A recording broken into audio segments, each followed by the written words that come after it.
Shri Hari Das Charan Bandhan Eha Shri Hare Da Hare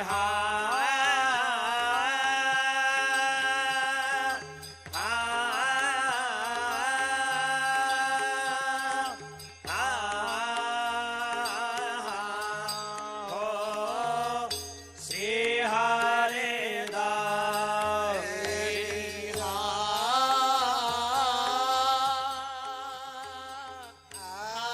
I have traveled across the length and breadth of India, and I've not seen one person who's a beggar, who is a thief. Such wealth I have seen in this country, such high moral values, people of such caliber, that I do not think we would ever conquer this country, unless we break the very backbone of this nation, which is her spiritual and cultural heritage. And therefore I propose that we replace her old and ancient education system, her culture.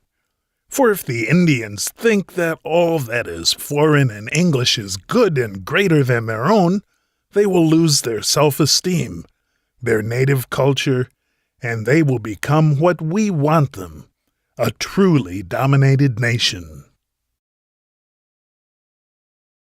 Although the devious plan of this so-called noble, so-called lord from England was implemented successfully, still, India remains the closest life example of what kind of things would the survivors teach the primitive people they encounter. Although the Vedic literature, the Vedic scriptures, also underwent editions during which probably a lot of the meaning was lost, as usual they were disguised as language reforms. We know that song from previous episodes. But yet they remain the closest that we have to the original teachings of the survivors as they are, along with the scriptures, the holy books of the Zoroastrians.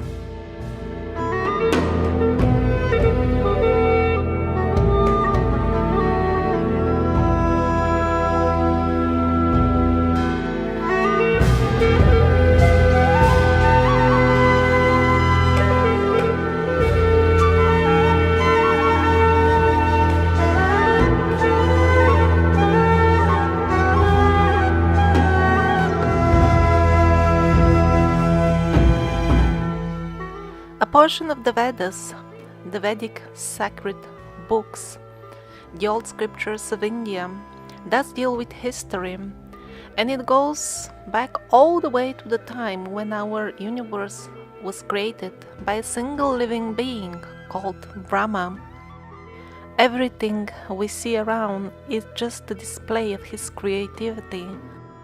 Everything without exception, the earth, billions of others like it, and even our very self, our souls, are also expansion of his own being, because he is an aspect of the Supreme Lord, the all-pervading consciousness. And then as far as the history of the earth, a really extreme antiquity is mentioned when still powerful dragons, very wise dragons of goodness, inhabited Bhumi. That's how they call the earth. One of the names also Prithvi, Bhumi Devi, Prithvi Devi. These wise dragons, which were far superior than us, are not to be confused with the reptilian races, which are currently involved very actively in influencing our society. In the Vedas and also in some old sacred books from the state of Tamil Nadu, we have references to a lost ancient continent called Kumarikandam.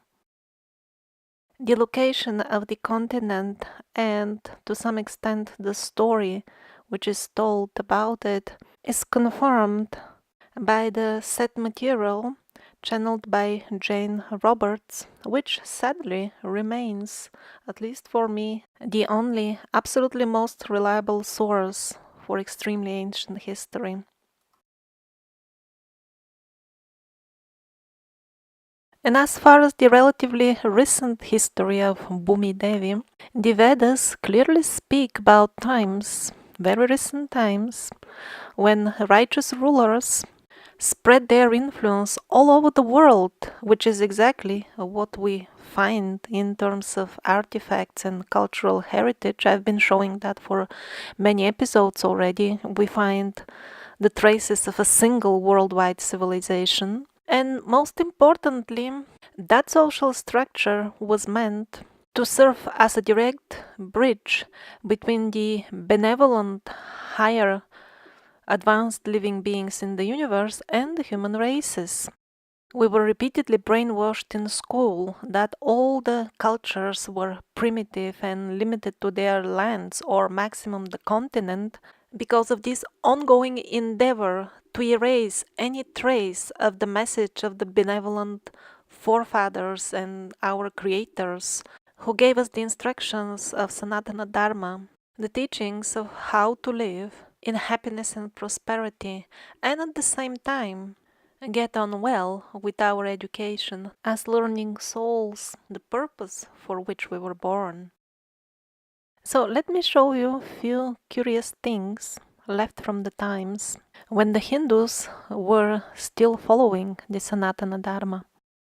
The so-called musical pillars at Hampi, India, are one of the examples for designing certain interior architectural elements as musical instruments. Each pillar plays a given musical note, and you can play music on them.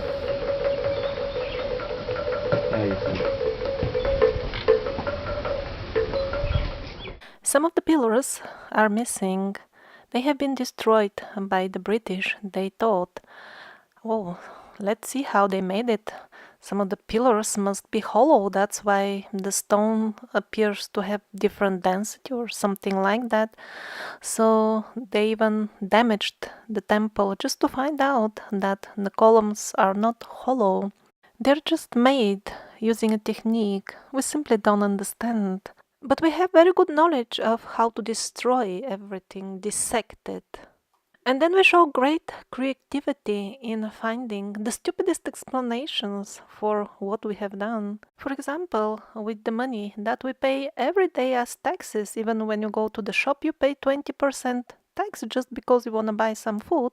All that goes to various laboratories where animals and lots of people are tortured. But we close our eyes and say, oh, this is done in the name of discovering new medicines so that the humanity doesn't suffer. If really better healthcare was the actual intention, Ayurvedic traditional Hindu medicine would be implemented in all hospitals around the world, along with the very advanced Tibetan traditional medicines and along with countless other natural cures that we still haven't forgotten. Countless scientific publications show that these medicines, even in their nowadays downgraded version, are far more efficient than the poisons that we are being administered by the modern pharmacies. Next to the musical pillars at Hampi hung chains made of stone. The British destroyed that as well. They were not sure how was it made exactly, so the reaction is destroy. Fortunately, we have some examples which survived in other temples.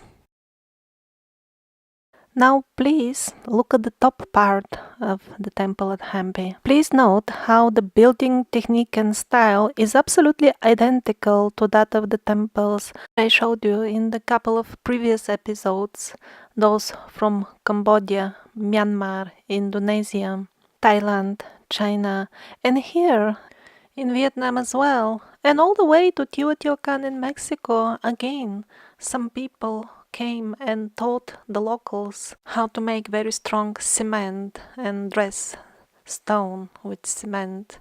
So the history as it is given in the Hindu Vedas and tells us about wise people who were on educational missions all around the world is very well confirmed by the artifacts and whatever little historic records have escaped destruction and meaning twisting editions. For example, the quote you heard in the very beginning of this video sounds practically identical to the description of the societies, the local communities of South America, which were as prosperous and advanced as India when the same colonial forces arrived with the intent to trash anything godly and nice. In Egypt, we also have vague remains of oral history being transmitted from generation to generation, and they also speak of a worldwide civilization to which the advanced, glorious Egypt belonged.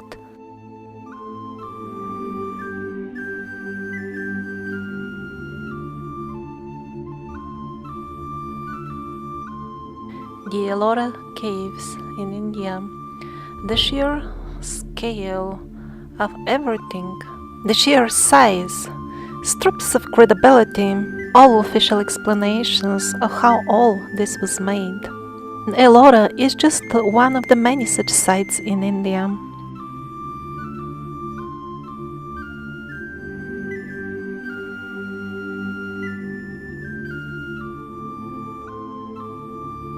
I won't even discuss making all this manually, the simple way as we are told.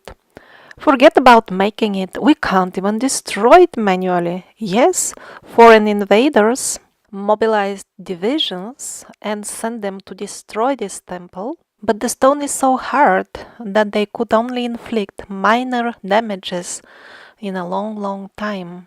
Eventually the destroyers just gave up. They reported mission impossible, the stone is too hard.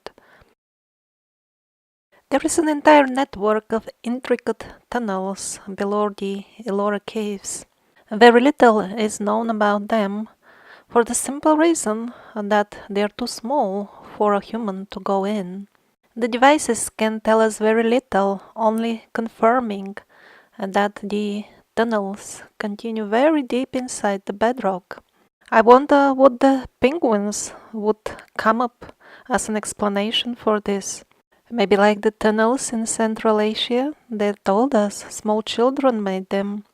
Oh, must have been the same situation here. I don't see any problems with 2-3 months newborn babies. They certainly, maybe they can fit their head inside the tunnels. Oh, so everything is confirmed. It means humans can make them. So the topic about constructing this type of temples in India came up during a past life regression conducted by Anton Aksenov, the person thanks to whom we have discovered this amazing information that the stone was grown like mushrooms, like plants in antiquity. And he is the only person that I am aware of who systematically and responsibly uses trance states as a tool to recover history. So here the question put in front of the person who was in trance was, did the Hindus as we know them today build these temples? The answer was, of course not. The actual builders as a human type disappeared not so long ago, some 250-300 years ago. And later on in this regression session, he saw how there were far bigger structures than what we can see now, but everything was sealed, so to say, archived, because there were very special places of power which had to be hidden from the small stupid people, the race which was about to come. That means me and you. Because the small people wouldn't know how to utilize these places of power.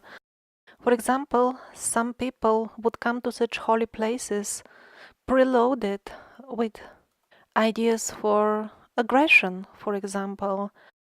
And so the most special places of power were archived with layers of stone manifested on the top or may be grown to protect us, amongst other reasons which are not necessarily less important, from our own destructive thoughts, which would materialize much faster if we were able to get in contact with those special places and the crystals kept in them. The builders of these majestic caves were type of people taller than us. They are not only to be seen depicted again and again, they are also in the oral history, the traditional history, which some people in India still have not forgotten. Of course, now we live in modern times, and Indians, as most people, foolishly imagine that they live in a sovereign country. So they noticed that the history which the British forced on them is fraudulent, and there are some attempts to introduce changes, but I assure you that those changes would be more or less meaningless, because India, as all other countries, is just a province of the empire of evil. It is still relatively safe to find out the truth and keep it for yourself as long as you shut up and stay at home. But as far as organized attempts to enlighten people on a larger scale, until we live in the current paradigm, that will be quickly taken care of. If not some international organization, then the international banks of the hyenas will do the job. This is a very interesting finding at the quarry at Mahabalipuram. It illustrates one of the techniques used to quarry rock. They would make a very deep hole in the stone, in the boulder. Then they would split the boulder. Giant cuttings were made in this way. It looks pretty simple until you actually have to do it. Really, we can't even do it with our modern machines. We do employ a similar method, but we're not there yet. We need many, many such cuttings to split a single boulder. We don't yet know the single hole technique. This is almost 200 years old. Also many cuttings. But at Mahabalipuram, they could do it with one only. And even that one single cutting, how did they make it in the very hard stone with primitive instruments?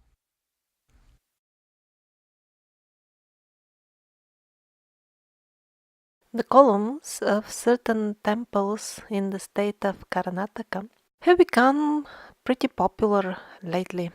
Finally, we found something in these magnificent old temples which is simple enough for us to comprehend, something that our simplistically tuned intellect can relate to. All the other stuff with the endless intricate carvings and all of they have meanings, this is just too overwhelming for the simplistic mindset of the modern man. So another reason for which these columns are so famous is that they have been made using lathe machine, or at least and that's how they look like. Constructing a lathe machine that could have handled columns of this size is work for people who know quite a bit about engineering. But I find the fineness of the artwork much more impressive than the lathe machines. Just look at this, an entire complex artwork, very difficult to make. And for what? For just a couple of centimeters of minor border. Here they shaped every single bead from his decoration.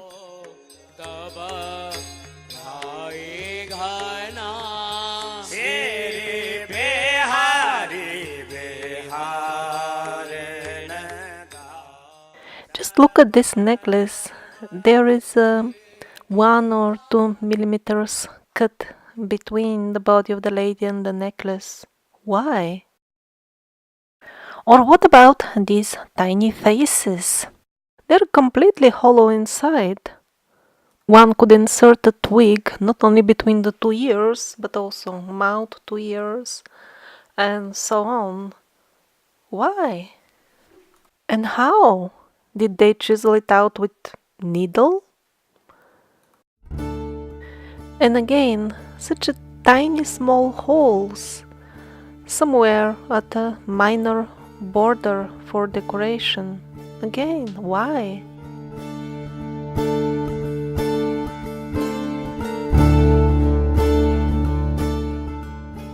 And as usual, as we noticed also at other places, the older the temple, the more advanced, at least for our understanding, technology would have been required to build it. Or who knows? Maybe we're even asking the wrong questions. Maybe they didn't even need any technology at all. Sometimes in the past life regressions that I've been referring to, there are mentions that even a couple of 100 years ago, still races of people existed which could still manifest things just with their thoughts, materialize them from the ether plane without the need of any tools.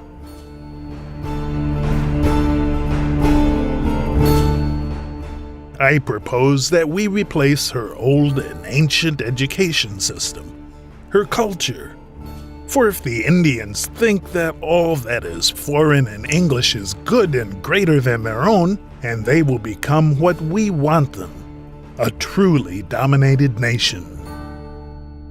And how did the English accomplish this task? How did they convince the Indians to abandon the ancient path of Sanatana Dharma, of a godly life? Of course, the British employed means that they have already found to be very effective over time, like concentration camps, cruel genocides, and other similar tactics. The parties who organized all this are not held responsible till date, so that they organize more, of course. Currently, there is something like this going on for years in Africa, but it is very much under the radar. And even when it does get some news coverage, that is done in a very misleading light, as if some bad local people are killing some people all far away Africa. Of course, we have nothing to do with that. Yeah, better I put on the TV and start watching football. And these things from Africa, they're just depressing. I don't want to know more about this. And so, after destroying and plundering as much as they could and killing as many as they could, the British went to the next step, replacement of the history and the education. They said India doesn't have any historic records of her own, and that's why they felt the need to give it a history.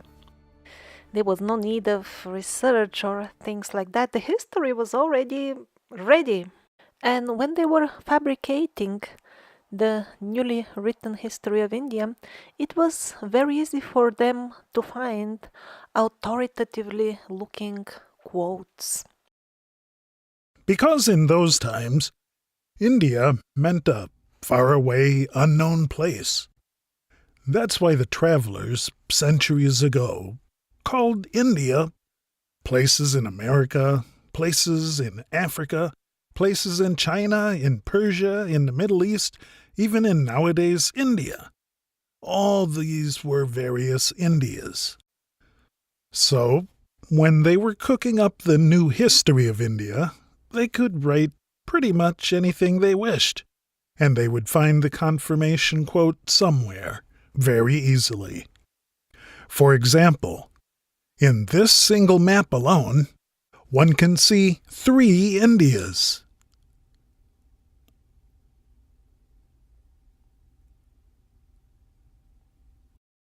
Of course, all the quotes which were patched up together to provide the backbone for the newly fabricated Indian history were always accounts given by foreigners. Like, for example, the account of Alexander the Great, written by Aristotle himself. It sounds so legitimate. Let's look at some of the details about the weather mentioned in those accounts. About the weather of India, it was, according to his words, 6 months summer and 6 months winter. And what kind of winter? 30 men drowned in the snow. They couldn't bury them because they fell so deep inside the snow. Wow. According to Aristotle, some 500 troops out of the soldiers of Alexander the Great died in India due to very heavy snowfall. And then how does this account describe the people of India? They wear skins of seals. Of course, India does have a couple of high mountains where snowfall occurs, but if Alexander the Great was marching to it with an army, with an intent to conquer it, would he and could he teleport himself directly to the highest mountain peaks with the snow and the seals and miss out completely the normal parts of the country? All these stories with the seals and the extreme snowfall, this could be also a legitimate account of India, but the question is which India? It really doesn't seem to be the current India. In this newly fabricated history, of course, the Indians were presented as people believing in strange religious things who didn't even know who they are until somebody from Europe, of course, came and found them to tell them who they are, which is, of course, yet another lie. Here on the walls of an old Indian temple, we see a person with a typically European outfit and features. So apparently the Indians were connected with the Europeans. Well, maybe these were not the right Europeans from the point of view of those who came to murder and destroy. Here also the man on the right is depicted in a very different manner from the way the Indians depict themselves with with the full set of jewelry and the hairstyle and so on. This man looks Roman top to bottom. महामय Maheshwar Shankar Girijapati Shankar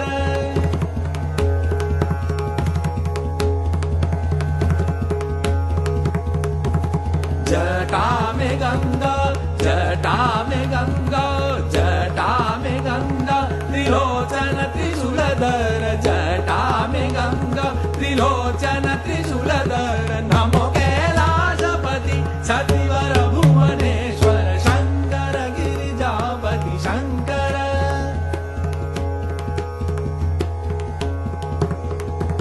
Shankar Girija. Here we have an entire scene of foreigners, probably Africans, coming with a giraffe.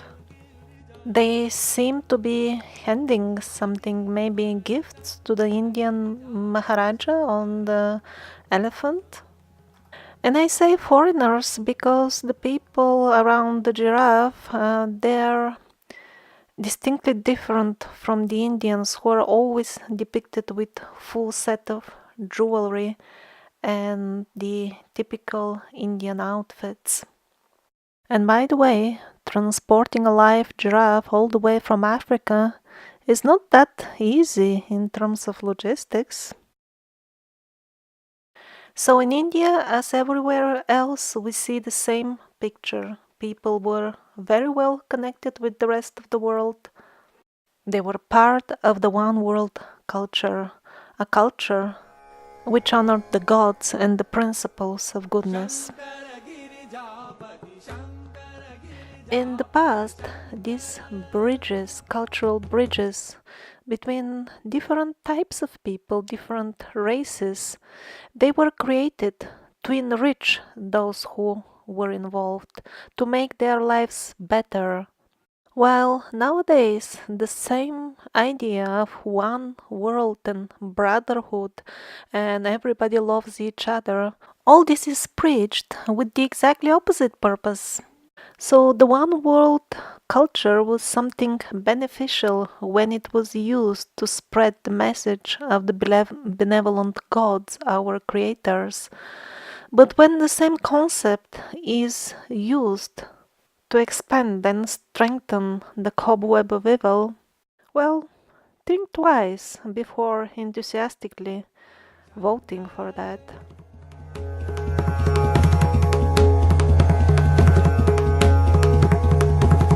जटा में गंगा जटा में गंगा जटा में गंगा त्रिलोचन त्रिशूलधर जटा में गंगा त्रिलोचन त्रिशूलधर नमो Kailashpati सतिवर Bhubaneswar Shankar Girijapati Shankar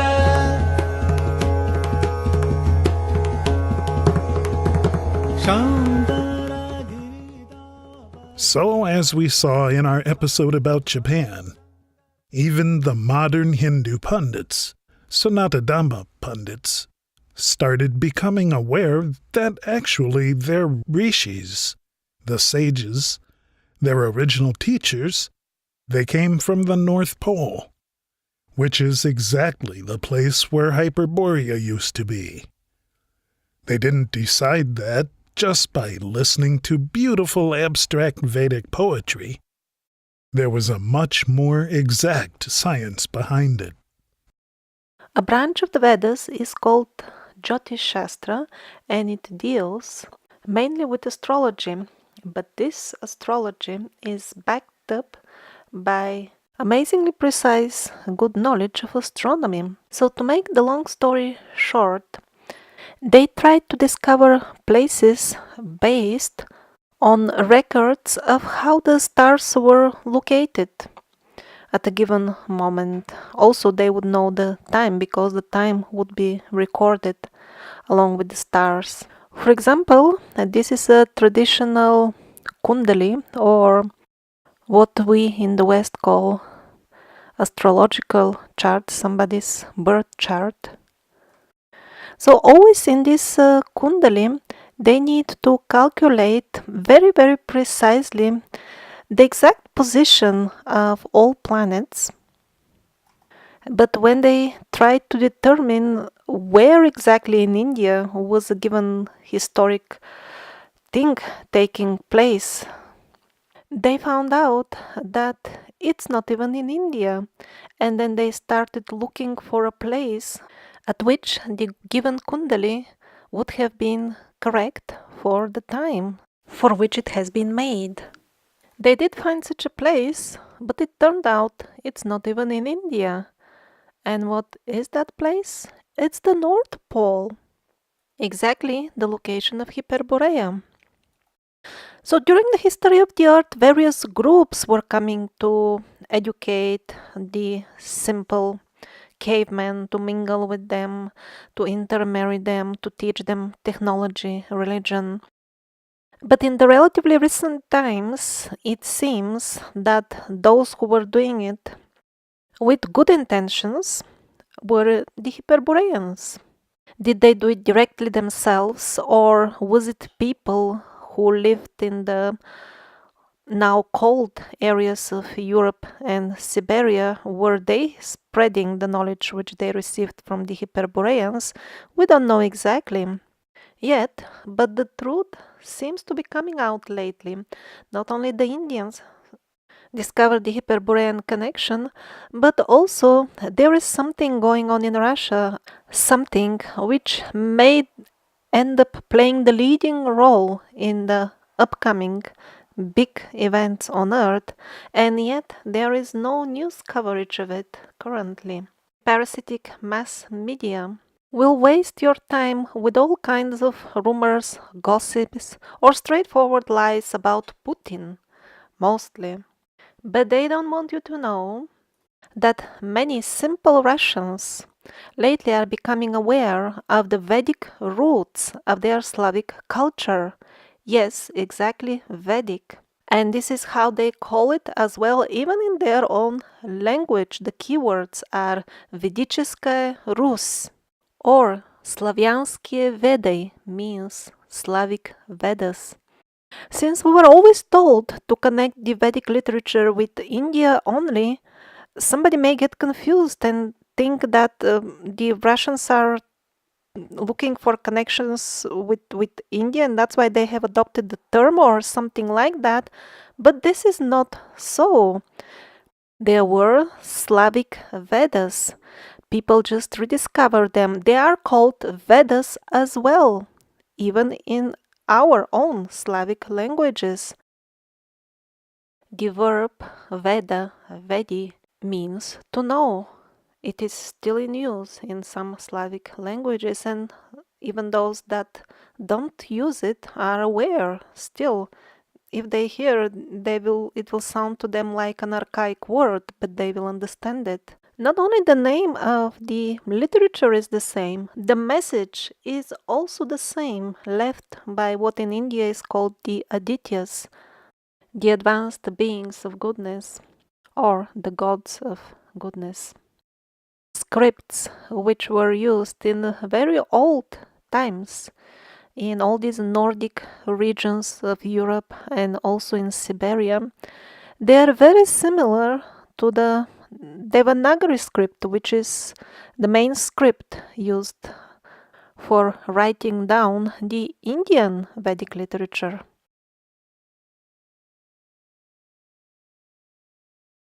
So what is this big change in Russia which the monster big mainstream media doesn't want to tell you much about? The thing is that too many Russians recently simply started abandoning the parasitic paradigm, and they simply leave its grip. They go to live in the wild. And this is not just a way for some people to avoid the cobweb of evil. This is the only way to do it. If you continue sitting at home and while having the TV on, while drinking alcohol, you swear loud out of hatred for the banksters and all your other slave masters, you will never get out of the cobweb. Indeed, your hatred is what it feeds off. It is exactly your feelings of anger, desperation, and helplessness which provide the fuel for this cobweb. This is an incomplete map of settlements, entire settlements of people who have decided to leave the cobweb. The first wave were really the type of people which most people would describe as New Age type folks. But then the second wave, which is much bigger and much more powerful, are usually people with relatively high positions in society, people with higher education, people that would be described as intellectuals. They decided, why should I stay in the city and get sprayed with poison trails and live in a pollution and noise amongst hyena-like people, if I can go and live in one of these communities, the way my forefathers did. I think the English term for this type of settlements is eco-settlements, but in Russia they call them родовые поселения, which means clan settlements. So of course these people came straight out from the cobweb.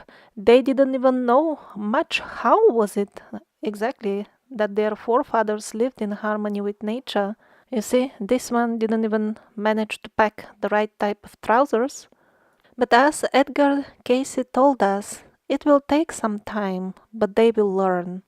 So here he says, it will take years for it to be crystallized, but out of Russia comes again the hope of the world. And yet another Edgar Cayce quote confirming the same. And he is not the only proven prophet who said that the first sprouts of the paradigm of love and peace will appear in Russia. But amongst the common people, this should not be confused with Putin or any other centralized organization. The government of Russia is almost as corrupt and rotten as that of the United States of America or the United States of Europe. Yes, one could say that the mass media in Russia is slightly more truthful than the rest of the world, but the overall situation is not much different. Same poisons sprayed from the skies and the rest of the package. So this is a typical house of one of these settlements in Russia, родовые поселения. Not everybody can afford a better looking house straight away, but that's not important for them. At this point, the people who go there understand that the most important for them is freedom to start with, and then the full process of reuniting again with nature. Although at this point, some people living in the woods in so-called clan settlements can barely look like something that could shake the parasitic cobweb, but it seems eventually they will. Listen again to an Edgar Cayce quote. Unless there is interference from what may be called by many the supernatural forces and influences that are active in the affairs of nations and peoples, the whole world, as it were, will be set on fire by the militaristic groups and those that are for power and expansion in such associations. Germany is the only other place in the world, at least that I'm aware of, where such communities of cobweb communities started appearing in such a great concentration as Russia. That is why the German government took drastic measures to rise the crime levels. That was accomplished through the medium of various governmental programs and initiatives. And as usual, they had very humanitarian sounding names. And Scandinavia, up until a couple of decades ago, when only local Scandinavian people used to live there, the crime rates were extremely low, much lower than anywhere else in the world. Just the nature of the people over there was like that. And where have we reached now, after a couple of decades of hard governmental work on lowering the sum total of the human consciousness there? We have war zones there, no-go zones. Even policemen avoid entering those zones. Immediately they are attacked with fire, with stones. Their cars get burned down. They need bulletproof vests, vehicles, special equipment. And how could the most peaceful people on earth be reduced to such a miserable conditions in just a couple of decades? Well, with the various government-organized programs, of course, and all of them under the slogan of loving everybody, especially in an international way.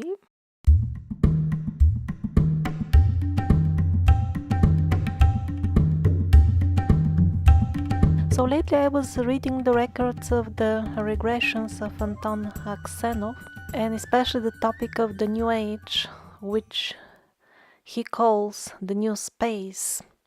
According to the information which he obtained from various people independently, people in trance, I mean, this new space is kind of a new layer of reality, which was initially created by this very same race, the Hyperboreans, or the people who learned from them.